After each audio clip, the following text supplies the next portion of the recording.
السلام علیکم ورحمۃ اللہ وبرکاتہ۔ پیارے بچوں، تربیتی نصاب حصہ سوم، بیٹا آپ یہ کتاب اٹھا لیں۔ آج کا ہمارا سبق صفحہ نمبر 30۔ بیٹا ہم وضو کی سنتیں پڑھ رہے تھے، 10 سنتیں ہماری ہو گئی تھیں، آگے 3 سنتیں رہتی ہیں، وہ ہم نے آج پڑھنی ہیں۔ آپ توجہ کریں بیٹا، میں سبق شروع کر رہا ہوں۔ بسم اللہ الرحمن الرحیم۔ نمبر 11، سنت نمبر 11، ہر عضو کو تین مرتبہ دھونا۔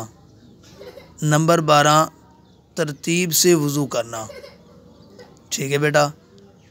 اور نمبر 13، پے در پے وضو کرنا، یعنی ایک عضو خشک ہونے سے پہلے دوسرا عضو دھو لینا۔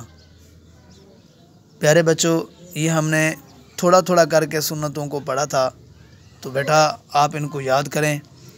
اور اس کے یاد کرنے کا طریقہ یہ ہے کہ آپ ان کو سامنے رکھ کے اس طریقے کے ساتھ آپ اپنا وضو بنائیں۔ یہ اپنا وضو اپنے بابا کو آپ دکھائیں، آپ کو یہ سنتیں بھی یاد ہو جائیں گی، وضو کا طریقہ بھی آپ کو اچھے طریقے کے ساتھ آ جائے گا۔ بیٹا آپ نے وضو کرتے وقت باتیں نہیں کرنی، اور وضو کرتے وقت آپ نے ترتیب سے وضو کرنا ہے۔ پہلے ہاتھ دھونے ہیں، پھر کلی کرنی ہے، پھر ناک میں پانی ڈالنا ہے، پھر چہرہ دھونا ہے، پھر سیدھا بازو، پھر الٹا بازو، پھر مسح کرنا ہے، پھر سیدھا پاؤں، پھر الٹا پاؤں، ٹھیک ہے بیٹا۔